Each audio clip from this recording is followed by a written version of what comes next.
प्रधान महाशय हे महाराष्ट्राचं प्रतीक म्हणून आपल्याला दिलेलं आहे की ही भाषा जोडणारी आहे. याच्यापेक्षा आत्ता मी जास्त बोलत नाही, कारण संत साहित्याने आम्हाला हे शिकवलंय.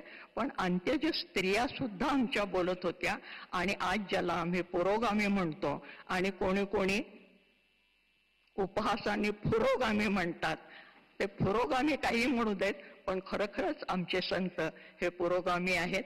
त्याची उदाहरणं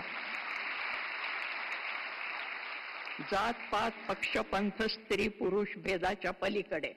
त्यामुळे स्त्री अध्यक्ष झाली हा महत्वाचा मुद्दा नाही, गुणवत्ता हा महत्वाचा मुद्दा आहे.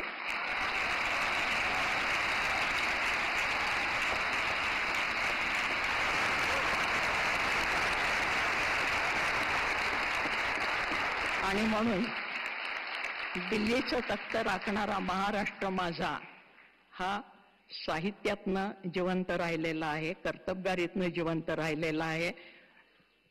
ज्या ठिकाणी संमेलन होतं आहे त्या ठिकाणी मराठी माणसाने एकदा छावणी टाकलेली आहे. हा सगळा इतिहास आपल्याला माहिती आहे.